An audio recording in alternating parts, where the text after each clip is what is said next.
Chaina ningthau panba leibak amada tonjau kauba ngami ama magi nupi yaibi amadi macha nupi apikpi amaga khangpoksang amada nongmagi aphangba khara chaduna ingna chikna nungsi chanana leirami tonjauna nungtigi makhoigi manakta leiba turel achauba amada chatlaga aphangba nga khara phaduna kaithelda yolaga phanglakpa sel aduna makhoigi imungdu purami Anganba ayukni yaibina chak thongba loiraduna chak to thiraga chananaba magi nupa amadi machabu khorei nakhoi napana chabu chak se saringaida chathulasi laoni he tonjauna hoi hoi lai tonjauga machanupi ga do makhut hamduna chakhumda chak chananaba changlakle machanupi na mamada sumna hanglei ima akhoigi kai sang thongge nga yaubro sagri thongbani nga do hore numidang charasiko machanupi do nga yaude haiduna sukthaduna laikre tonjauna machanupi da sumna hairei horendine ichagi nga do soidena bijagani bijani ti hairaga noide hekta yonthoki horendi nga mayam ama pharaktoini aduga ichagi su soidena khaktoini charo chakto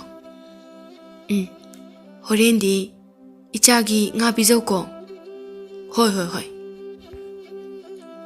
asumna makhoi chakto chaminare tonjauga yaibigadu machagi mataudu ubada nungaijade imungi laitabana maram oiraga pharakpa nga khudingmak yonduna imungi laita laira menkhatkibana machabu nongmata nga pizaba ngamlamde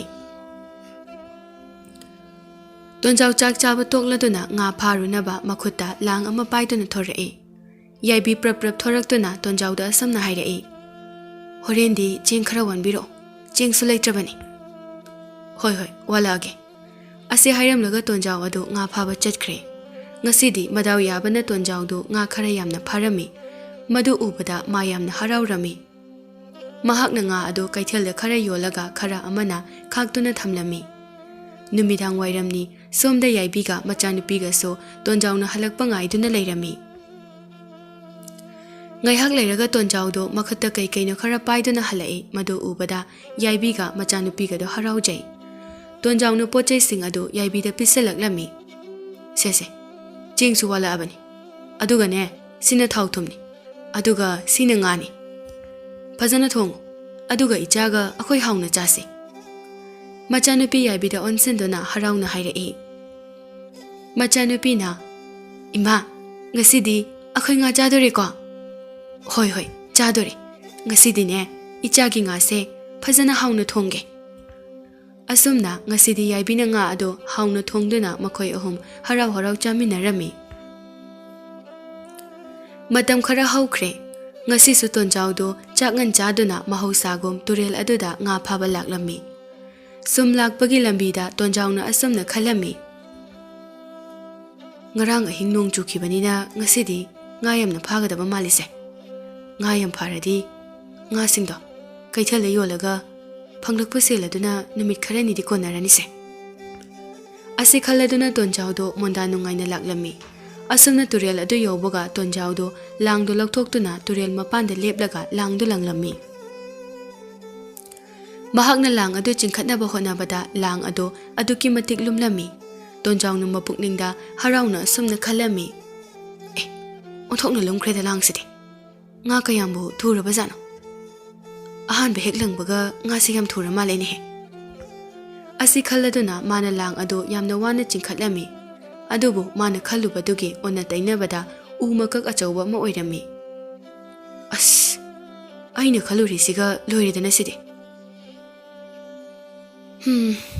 dawa yado mandeda adubu phare handakshu amuk langlaga yenge asi khalladuna langdo amuksu langi handang mukti langdo chingkhatpada hanadagi hena lumlami lumkreda chingkhatpaga ngamdine handakti nga mayam ama langda thuba soidana oiramgani asi khalladuna langdo chingkhatlami handakna chawraba ura wara mayam ama amuk oirami madu ubada tonjau asumna khalami karinune aigi ngasigi dawsiba nga oiramgadra haina khalaga umakak amu oirami ura wara amu oirami tawrisiba lai sisu kari khalibano khangdene ngasi ena tawrisiba ai wakal hantaba yade ꯍꯟꯗꯛꯁꯨ ꯑꯃꯨꯛ ꯂꯪꯂꯒ ꯌꯦꯡꯂꯒꯦ ꯉꯥ ꯈꯔꯇ ꯑꯣꯏꯔꯕꯁꯨ ꯐꯥꯗꯕ ꯌꯥꯗꯦ ꯑꯁꯤ ꯈꯜꯂꯗꯨꯅ ꯑꯍꯨꯝꯂꯛ ꯁꯨꯕ ꯑꯣꯏꯅ ꯇꯣꯟꯖꯥꯎꯅ ꯂꯥꯡ ꯑꯗꯨ ꯑꯃꯨꯛ ꯂꯪꯂꯝꯃꯤ ꯍꯟꯗꯛꯁꯨ ꯂꯥꯡ ꯑꯗꯨ ꯆꯤꯡꯈꯠꯄꯗ ꯂꯨꯝꯂꯝꯃꯤ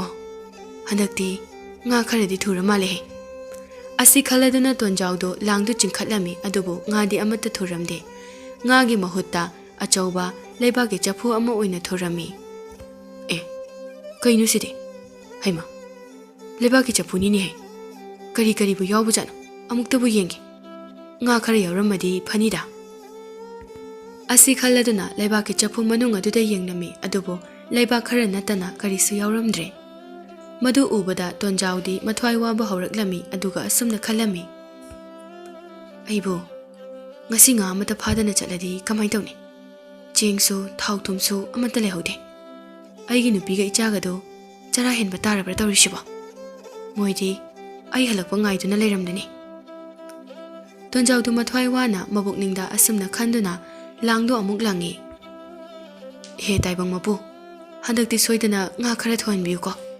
ꯑꯗꯨ ꯅꯠꯇ꯭ꯔꯕꯗꯤ ꯑꯩꯈꯣꯏ ꯆꯔꯥ ꯁꯣꯏꯗꯅ ꯍꯦꯜꯂꯅꯤ ꯇꯣꯟꯖꯥꯎꯅ ꯂꯥꯡꯗꯨ ꯆꯤꯡꯈꯠꯇꯨꯅ ꯌꯦꯡꯉꯤ ꯑꯗꯨꯕꯨ ꯍꯟꯗꯛꯁꯨ ꯉꯥꯒꯤ ꯃꯍꯨꯠꯇ ꯅꯥꯄꯤ ꯁꯤꯡꯕꯤ ꯈꯔꯒ ꯆꯐꯨ ꯑꯀꯥꯏꯕ ꯃꯆꯦꯠ ꯈꯔꯒ ꯑꯣꯏꯅ ꯊꯨꯔꯝꯃꯤ ꯀꯔꯤꯅꯣ ꯇꯥꯏꯕꯪ ꯃꯄꯨ ꯉꯁꯤ ꯑꯩꯉꯣꯟꯗ ꯇꯧꯔꯤꯁꯤꯕꯣ ꯉꯥ ꯈꯔ ꯐꯥꯗꯨꯅ ꯀꯩꯊꯦꯜꯗ ꯌꯣꯜꯂꯨꯗ꯭ꯔꯕꯗꯤ ꯑꯩꯈꯣꯏꯗꯤ ꯀꯔꯤ ꯆꯥꯒꯅꯤ ꯑꯁꯨꯝꯅ ꯇꯣꯟꯖꯥꯎꯗꯣ ꯃꯊ꯭ꯋꯥꯏ ꯅꯨꯡꯉꯥꯏꯇꯅ ꯎꯪꯗꯨꯅ ꯐꯝꯂꯒ ꯂꯩꯔꯝꯃꯤ ꯉꯥꯏꯍꯥꯛ ꯐꯝꯂꯝꯂꯕꯒꯤ ꯇꯨꯡꯗ ꯑꯔꯣꯏꯕ ꯑꯣꯏꯅ ꯑꯃꯨꯛꯇꯪꯒ ꯌꯦꯡꯂꯒꯦ ꯈꯟꯗꯨꯅ ꯂꯥꯡꯗꯣ ꯑꯃꯨꯛ ꯂꯪꯉꯤ ꯍꯟꯗꯛꯇꯤ ꯂꯥꯡꯗꯣ ꯉꯥꯏꯍꯥꯛ ꯆꯤꯡꯈꯠꯇꯕꯤꯗ ꯊꯝꯃꯤ ꯉꯥꯏꯍꯥꯛ ꯊꯝꯂꯕꯒꯤ ꯇꯨꯡꯗ ꯇꯣꯟꯖꯥꯎꯅ ꯂꯥꯡ ꯑꯗꯨ ꯆꯤꯡꯈꯠꯅꯕ ꯍꯣꯠꯅꯔꯝꯃꯤ ꯑꯗꯨꯕꯨ ꯂꯥꯡꯗꯨ ꯆꯤꯡꯈꯠꯄ ꯁꯨꯡꯉꯝ ꯉꯝꯂꯝꯗꯦ ꯑꯁ ꯂꯥꯡꯁꯤꯗꯤ ꯆꯤꯡꯈꯠꯄ ꯌꯥꯗ꯭ꯔꯦꯅꯦꯍꯦ ꯅꯨꯡꯖꯥꯎꯗꯒ ꯄꯜꯂꯒ ꯂꯩꯈ꯭ꯔꯕ ꯖꯥꯠꯂꯥ ꯀꯃꯥꯏꯅ ꯇꯧꯅꯤ ꯁꯤꯗꯤ ꯑꯁꯤ ꯈꯜꯂꯗꯨꯅ ꯇꯣꯟꯖꯥꯎꯅ ꯂꯥꯡ ꯑꯗꯣ ꯃꯥꯒꯤ ꯑꯔꯩꯕ ꯊꯧꯅꯥ ꯁꯤꯖꯤꯟꯅꯗꯨꯅ ꯆꯤꯡꯈꯠꯂꯝꯃꯤ ꯂꯥꯡꯗꯨ ꯆꯤꯡꯈꯠꯇꯨꯅ ꯌꯦꯡꯕꯗ ꯄꯤꯊ꯭ꯔꯥꯏꯒꯤ ꯐꯖꯈ꯭ꯔꯕ ꯃꯈꯨꯝ ꯆꯦꯠꯅ ꯈꯨꯝꯕ ꯄꯥꯇ꯭ꯔ ꯑꯃ ꯑꯣꯏꯔꯝꯃꯤ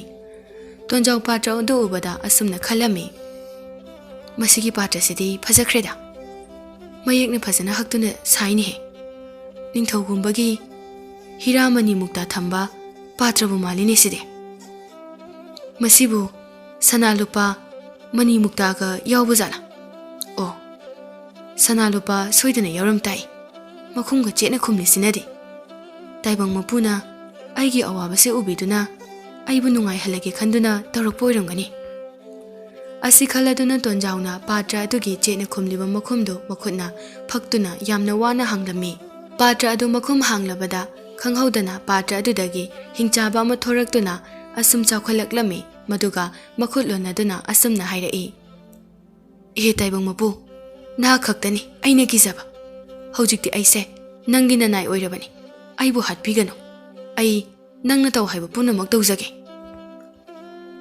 ꯇꯣꯟꯖꯥꯎꯗꯨ ꯇꯧꯔꯤꯕ ꯃꯇꯧ ꯑꯗꯨꯗ ꯀꯤꯕꯅ ꯂꯣꯏꯔꯝꯃꯤ ꯑꯗꯨꯒ ꯑꯁꯨꯝꯅ ꯍꯥꯏꯔꯛꯏ ꯑꯩꯗꯤ ꯇꯥꯏꯕꯪ ꯃꯄꯨ ꯅꯠꯇꯦ ꯇꯥꯏꯕꯪ ꯃꯄꯨꯒꯤ ꯁꯥꯌꯣꯟꯁꯨ ꯅꯠꯇꯦ ꯑꯩꯗꯤ ꯏꯆꯝ ꯆꯝꯕ ꯉꯥ ꯐꯥꯕ ꯃꯤꯅꯦ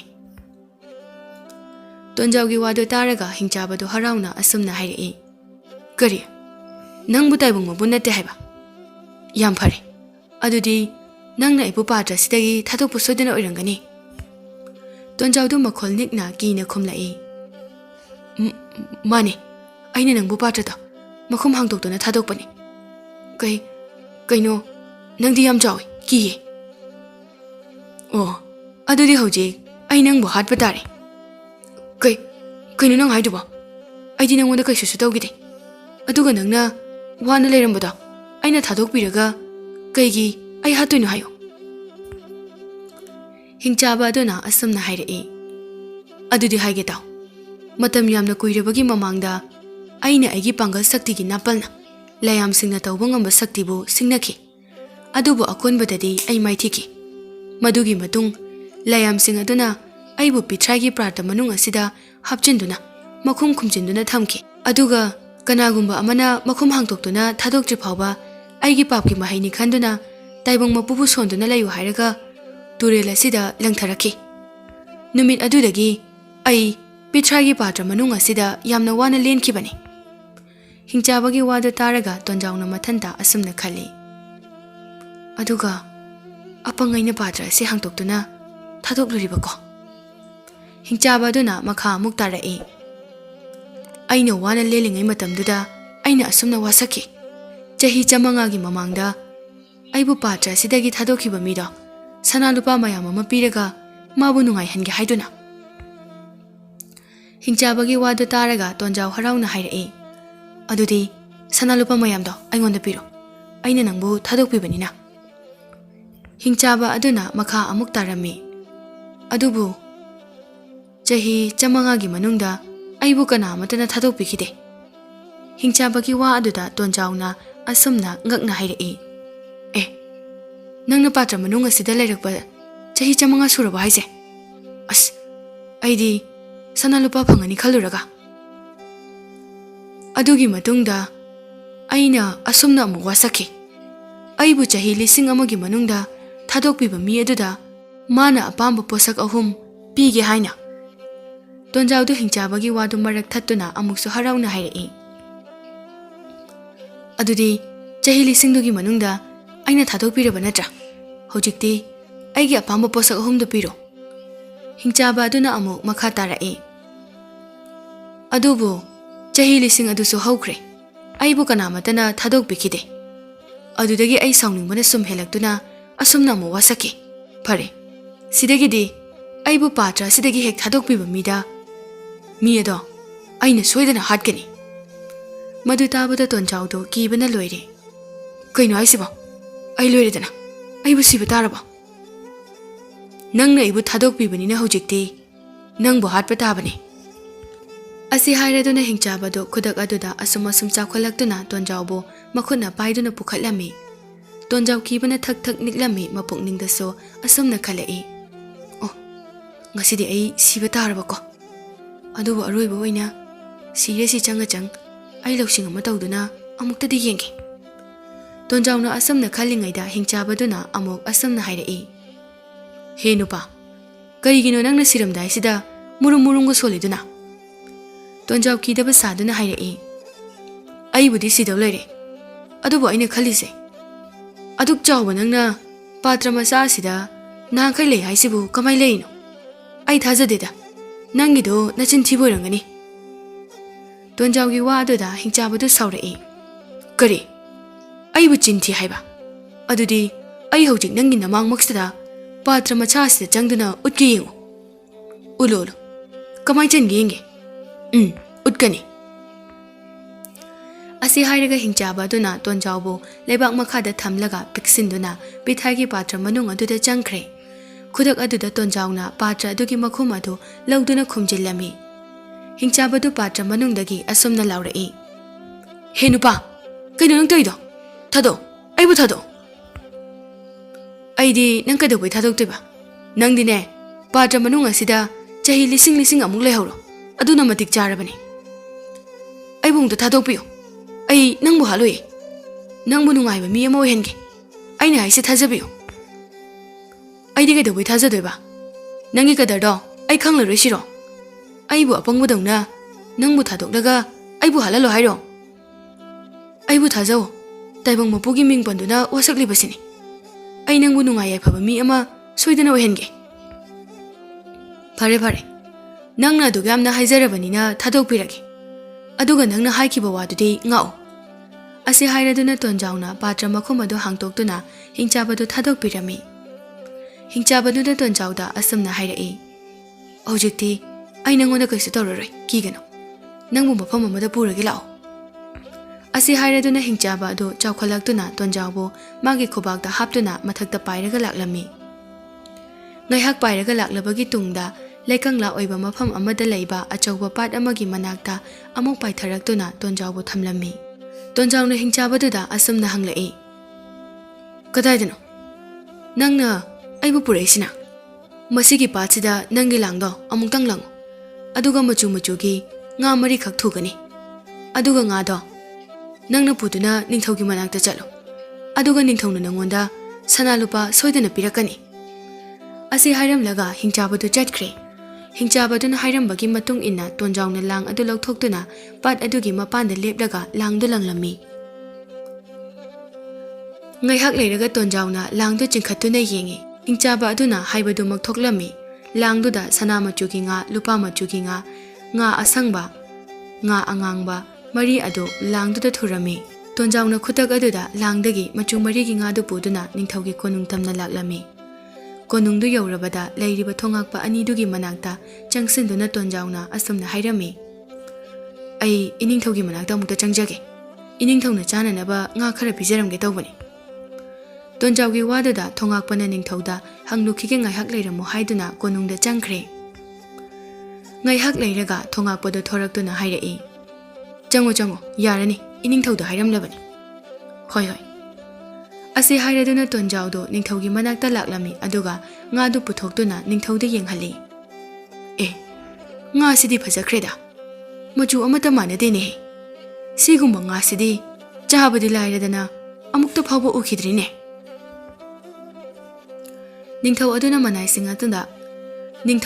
manai singda asumna hairai kana kana lai nga purakliba nupa sida sana khawjaw ma pikho asumna hairabagi tungda manai amana sana khawjaw ama puthoktuna tonjawda pirami tonjawna ningthauda thagat wahai hairamlaba matungda sana khawjawdu puduna mayumda harauna halakle yaibiga machanupiga do tonjawbu wana ngaiduna leirami tonjaw halakpa ubada yaibina asumna hairai kaigino asuk thengai sibo kaino nangna pureiduna aina pureise sana ngaktani ne asi hairaduna tonjawna wari pumba yaibida tamlami yaibiga machanupiga do haraujai somdana ningthaugi konungda machu mari gi nga do amukta chajiba ngani phajana thonglaga chana na ba haiduna konungi chakthongbi sing aduda hairami ningthauna haibagi matung inna chakthongbi sing aduna nga thongba haurami tanja aduda khanghaudana nupi ama thoraktuna asumna hairai honga aina kauri sitabro yensang thonglamba patra adugi manungdagi nga aduna amok asumna khumlai taye adu hek haibaga nupi aduna chensilaktuna ensang thongliba patra do mathanga onthoktuna haidokdami aduga mangkhre tawriba matawdu ubada chakthongbido ningthaugi manakta pakhatna chelai iningthaugi nga do karaidagino nupi ama laklaga ensang thongliba patra do haidoklamlaga mangkhre paudu tabada ningthaudu sauna hairai kari aina amukta chajiba nga do haidoktuna mangkhraba nangna ensang ado haidokhibati nateko nate ningthau aina harise achumbani chakthongbi aduna thokriba thodok sing adugi warido ningthauda loina lirami ningthauna phare adu oredi hojingma nga phaba nupa dugi manakta chatuna machu mari gi nga do amuk purakna ba haiko aduga amuk thonggadabani asumna ningthauna tonjawgi yumda manai ama tharaktuna machu mari gi nga do phaduna purakna ba hairami tonjawna manai duda asumna hairai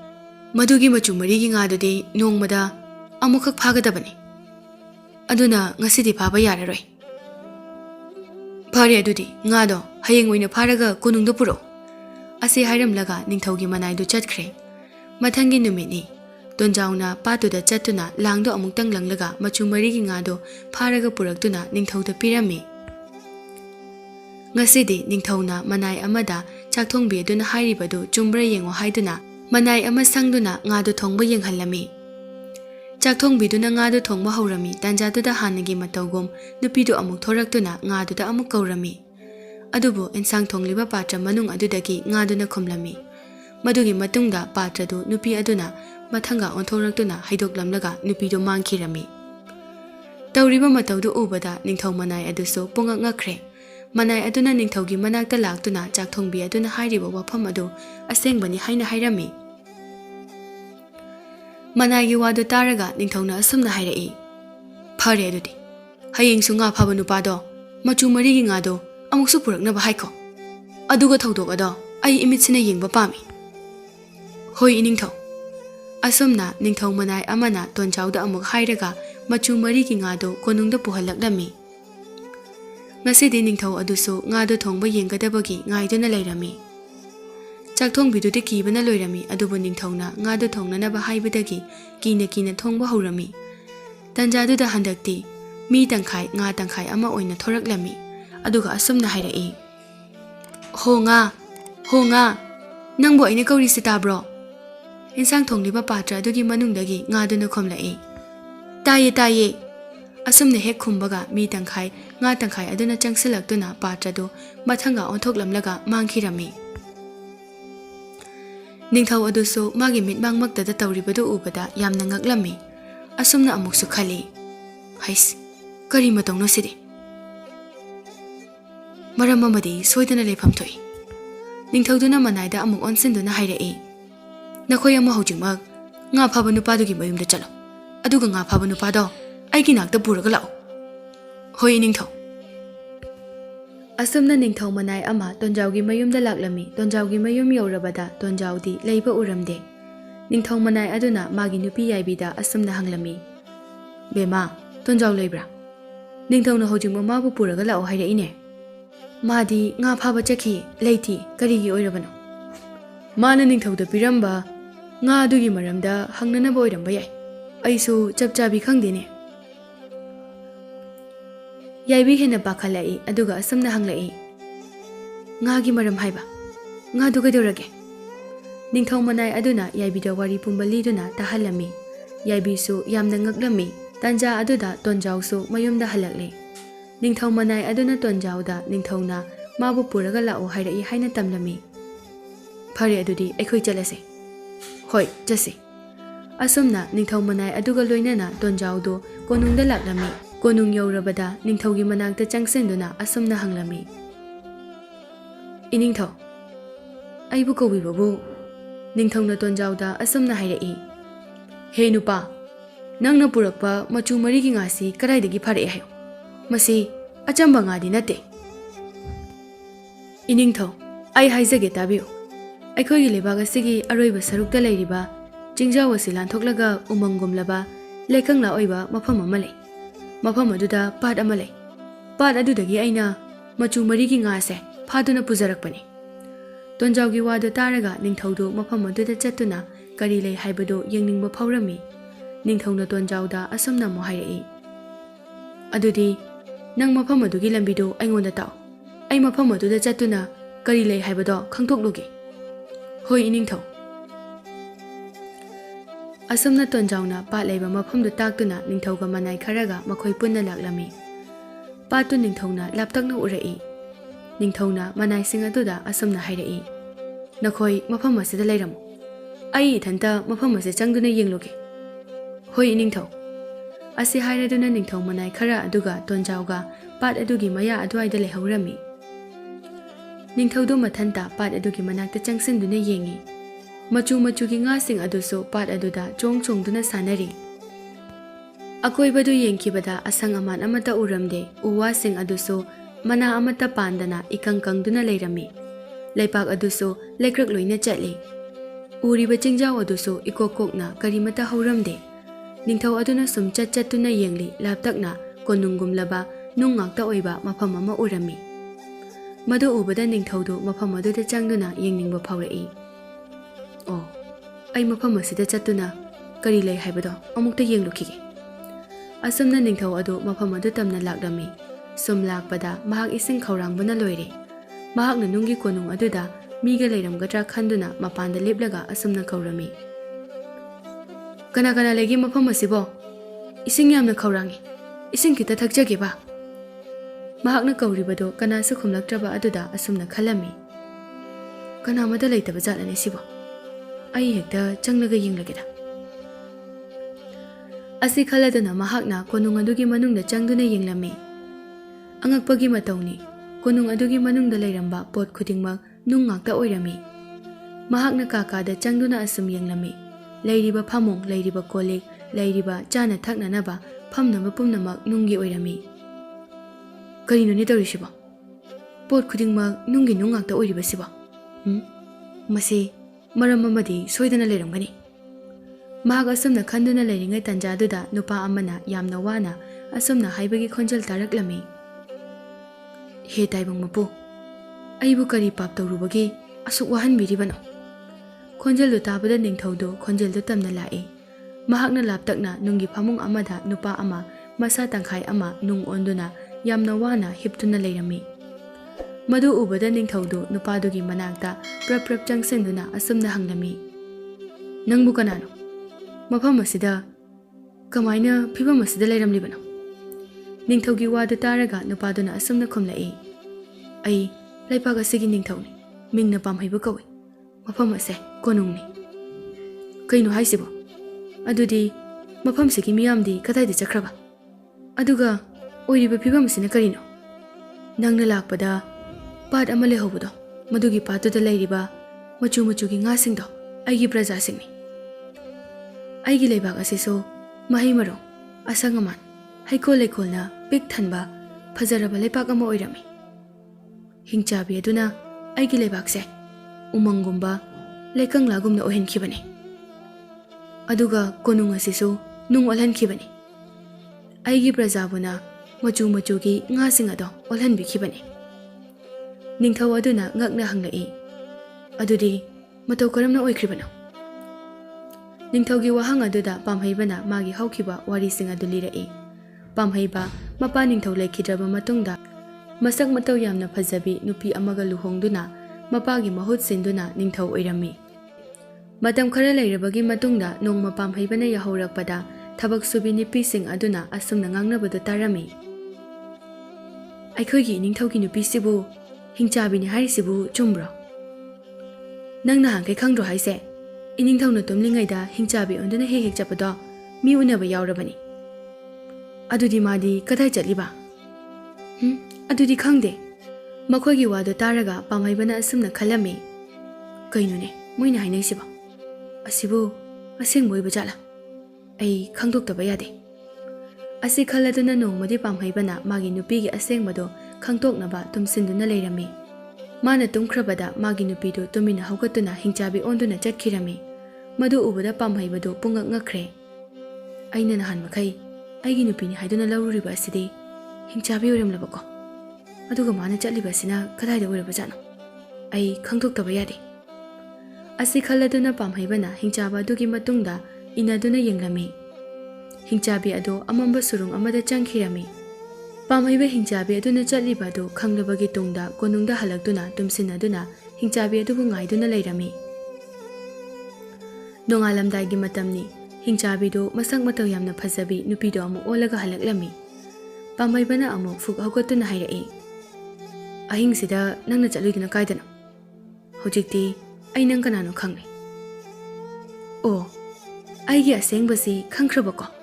Adudi asi hairaga hingchabi aduna makhuta pairakpa mahaigi ising adu chaisinduna asumna hairai. Pumnamak nung olo. Khudak aduda konung aduda lairiba pochei punamak nung onkhirami. Pamhaibasu masa tangkhai ama nung onduna laikhirami. Asumna pamhaibana magi waridu lirabagi tungda ningthau aduna asumna hairami. Nang kaimta khanganu. Aina nangi nateng soiduna pangani. Pamhaibana ningthaugi wadu taraga haraujai. Ningthaudo amuk hairai. Nangi awabado ngasi soiduna koklani. Asi hairamlaga ningthaudo pamhaibagi manakta thorakle aduga hingchabi adugi surung tamna laklami. Sumlakpana surungdu yaure. Mahakna hingchabi laitaba tanja yengduna amamba surung aduda changselami. Surung adugi manungdagi saru makok mayam ama yanduna leirami. Khara amuk changselaga migi saru makok manba achauba nungi murti amasu leirami. Ningthau aduna murti adugi manakta changselami aduga asamna khalami. Ai sigi saru makok manba nungi murti asigi marumda lumlage. Hingchabi do lakpa hekta ngairagi. Asumna achauba murti gi marumda lumduna hingchabi adu ngaiduna leirami. Ngaihak leiraga hingchabi do lakle aduga nungi murti achauba adugi manakta leptuna hingchabi aduna he sakti gi mapu aingonda nahaki ahenba sakti ado pinabiyu. Tanja aduda ningthauduna murti aduna hairakpa saduna murti adugi marumdagi asumna hairai. Aduk phattaba nangonda aina karamna ahenba sakti pigani. Nangi nupabusu nung tangkhai olhanba. Praja singbusu nga olhanba. Aduga phajakraba leibak adubusu lekangla olhanba. Nangna ahenba sakti pamladine chalo pumnamak hanagi phibamda lehelo. Hingchabi aduna khonjal ado kadaidagino haina koyeng yenglami adubu kanamata udraba adudadi sakti gi mapu aduna hairakpani khalami aduga asamna khomlami. Ai ꯅꯪꯅ ꯍꯥꯏꯕꯗꯨꯃꯛ ꯇꯧꯖꯒꯦ ꯑꯩꯉꯣꯟꯗ ꯑꯍꯦꯟꯕ ꯁꯛꯇꯤ ꯄꯤꯕꯤꯌꯨ ꯑꯁꯤ ꯍꯥꯏꯔꯗꯨꯅ ꯃꯥꯒꯤ ꯃꯍꯩꯒꯤ ꯏꯁꯤꯡ ꯑꯗꯨ ꯄꯨꯗꯨꯅ ꯀꯣꯅꯨꯡꯗ ꯂꯥꯛꯂꯝꯃꯤ ꯅꯤꯡꯊꯧ ꯑꯗꯨꯁꯨ ꯍꯤꯡꯆꯥꯕꯤ ꯑꯗꯨꯒꯤ ꯃꯇꯨꯡꯗ ꯂꯣꯟꯅ ꯏꯟꯅꯗꯨꯅ ꯂꯥꯛꯏ ꯍꯤꯡꯆꯥꯕꯤ ꯑꯗꯨꯅ ꯀꯣꯅꯨꯡꯗ ꯆꯪꯂꯒ ꯃꯍꯩꯒꯤ ꯏꯁꯤꯡ ꯑꯗꯨ ꯆꯥꯏꯗꯨꯅ ꯑꯁꯨꯝꯅ ꯍꯥꯏꯔꯝꯃꯤ ꯂꯩꯄꯥꯛ ꯑꯁꯤꯗ ꯑꯩꯅ ꯑꯣꯏꯍꯟꯈꯤꯕ ꯄꯨꯝꯅꯃꯛ ꯍꯥꯟꯅꯒꯤ ꯐꯤꯕꯝꯗ ꯍꯟꯖꯤꯜꯂꯨ ꯈꯨꯗꯛ ꯑꯗꯨꯗ ꯀꯣꯅꯨꯡ ꯑꯗꯨꯁꯨ ꯄꯥꯝꯍꯩꯕꯁꯨ ꯑꯗꯨꯒ ꯄ꯭ꯔꯖꯥꯁꯤꯡ ꯑꯃꯗꯤ ꯃꯈꯣꯏꯒꯤ ꯂꯩꯕꯥꯛ ꯑꯗꯨꯁꯨ ꯍꯥꯟꯅꯒꯤ ꯐꯤꯕꯝꯗ ꯍꯟꯖꯤꯜꯂꯛꯂꯝꯃꯤ ꯃꯗꯨꯒꯤ ꯃꯇꯨꯡꯗ ꯍꯤꯡꯆꯥꯕꯤ ꯑꯗꯨꯅ ꯑꯁꯨꯝꯅ ꯑꯃꯨꯛ ꯍꯥꯏꯔꯛꯏ ꯍꯦ ꯁꯛꯇꯤꯒꯤ ꯃꯄꯨ ꯍꯧꯖꯤꯛꯇꯤ ꯅꯪꯅ ꯍꯥꯏꯕ ꯄꯨꯝꯕ ꯑꯩꯅ ꯇꯧꯔꯦ ꯃꯊꯪ ꯑꯃꯨꯛ ꯀꯔꯤ ꯇꯧꯖꯧ ꯍꯥꯏꯕꯒꯦ ꯅꯤꯡꯊꯧ ꯑꯗꯨꯅ ꯂꯨꯝꯗꯨꯅ ꯑꯃꯨꯛ ꯍꯥꯏꯔꯛꯏ ꯍꯧꯖꯤꯛꯇꯤ ꯅꯪꯒꯤ ꯃꯍꯩꯒꯤ ꯏꯁꯤꯡꯗꯣ ꯅꯁꯥꯗꯒꯤ ꯂꯥꯞꯅ ꯊꯝꯃꯨ ꯑꯍꯦꯟꯕ ꯁꯛꯇꯤ ꯄꯤꯔꯒꯦ ꯍꯤꯡꯆꯥꯕꯤ ꯑꯗꯨꯅ ꯑꯃꯨꯛ ꯀꯣꯌꯦꯡ ꯌꯦꯡꯉꯤ ꯍꯟꯗꯛꯁꯨ ꯀꯅꯥ ꯑꯃꯠꯇ ꯎꯗ꯭ꯔꯕ ꯑꯗꯨꯗ ꯁꯛꯇꯤꯒꯤ ꯃꯄꯨ ꯑꯗꯨꯅ ꯍꯥꯏꯔꯛꯄꯅꯤ ꯈꯟꯗꯨꯅ ꯍꯔꯥꯎꯅ ꯃꯍꯩꯒꯤ ꯏꯁꯤꯡꯗꯨ ꯃꯁꯥꯗꯒꯤ ꯂꯥꯞꯅ ꯊꯝꯃꯤ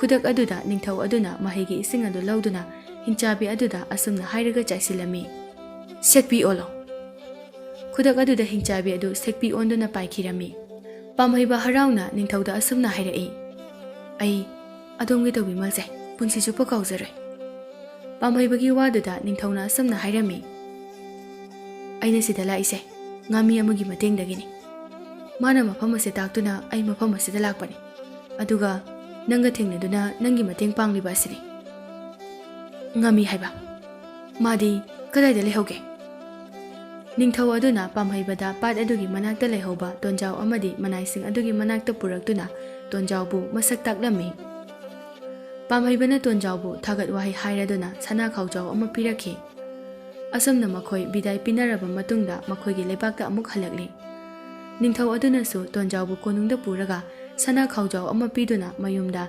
ꯊꯤꯜꯂꯨꯅꯕ ꯍꯥꯏꯔꯝꯃꯤ ꯁꯣꯝꯗꯅ ꯃꯥꯒꯤ ꯅꯨꯄꯤ ꯌꯥꯏꯕꯤ ꯑꯃꯗꯤ ꯃꯆꯥꯅꯨꯄꯤ ꯑꯗꯨ ꯇꯣꯟꯖꯥꯎꯕꯨ ꯍꯜꯂꯛꯄ ꯉꯥꯏꯗꯨꯅ ꯋꯥꯅ ꯂꯩꯔꯝꯃꯤ ꯉꯥꯏꯍꯥꯛ ꯂꯩꯔꯒ ꯇꯣꯟꯖꯥꯎꯗꯨ ꯅꯤꯡꯊꯧ ꯃꯅꯥꯏꯅ ꯊꯤꯜꯂꯛꯂꯝꯃꯤ ꯃꯗꯨ ꯎꯕꯗ ꯃꯥꯒꯤ ꯅꯨꯄꯤ ꯌꯥꯏꯕꯤꯒ ꯃꯆꯥꯅꯨꯄꯤꯒꯗꯨ ꯌꯥꯝꯅ ꯍꯔꯥꯎꯔꯝꯃꯤ ꯅꯤꯡꯊꯧ ꯃꯅꯥꯏꯁꯤꯡ ꯑꯗꯨꯅ ꯁꯅꯥ ꯈꯥꯎꯖꯥꯎ ꯑꯗꯨꯒ ꯇꯣꯟꯖꯥꯎꯒ ꯊꯅꯝꯂꯒ ꯆꯠꯈ꯭ꯔꯦ ꯃꯆꯥꯅꯨꯄꯤꯅ ꯑꯁꯨꯝꯅ ꯍꯪꯂꯛꯏ ꯕꯥꯕꯥ ꯁꯤꯒꯤ ꯈꯥꯎꯁꯤꯕꯨ ꯀꯩꯅꯣ ꯉꯥꯔꯣ ꯃꯆꯥꯅꯨꯄꯤꯒꯤ ꯋꯥꯗꯨꯗ ꯇꯣꯟꯖꯥꯎꯅ ꯑꯁꯨꯝꯅ ꯈꯨꯝꯂꯛꯏ ꯑꯗꯨꯕꯨꯔꯣ ꯃꯁꯤꯁꯦ ꯁꯅꯥꯒꯤ ꯈꯥꯎꯖꯥꯎꯅꯤ ꯁꯤꯗꯒꯤꯗꯤ ꯑꯩꯈꯣꯏ ꯅꯨꯡꯉꯥꯏꯔꯗꯕꯅꯤ ꯇꯣꯟꯖꯥꯎꯒꯤ ꯋꯥꯗꯨꯗ ꯌꯥꯏꯕꯤꯗꯨ ꯉꯛꯅ ꯍꯥꯏꯔꯛꯏ ꯑꯦ ꯑꯁꯦꯡꯕꯒꯤ ꯁꯅꯥ ꯉꯥꯛꯇꯔꯣ ꯁꯤꯕꯣ ꯀꯃꯥꯏꯅ ꯄꯤꯔꯛꯏꯅꯣ ꯇꯣꯟꯖꯥꯎꯅ ꯋꯥꯔꯤ ꯄꯨꯝꯕ ꯂꯤꯗꯨꯅ ꯇꯥꯍꯜꯂꯤ ꯌꯥꯏꯕꯤꯗꯨ ꯌꯥꯝꯅ ꯍꯔꯥꯎꯔꯝꯃꯤ ꯑꯁꯨꯝꯅ ꯅꯨꯃꯤꯠ ꯑꯗꯨꯗꯒꯤ ꯉꯥꯃꯤ ꯇꯣꯟꯖꯥꯎꯒꯤ ꯏꯃꯨꯡ ꯑꯗꯨ ꯅꯨꯡꯉꯥꯏ ꯌꯥꯏꯐꯅ ꯄꯥꯟꯈꯤꯔꯝꯃꯤ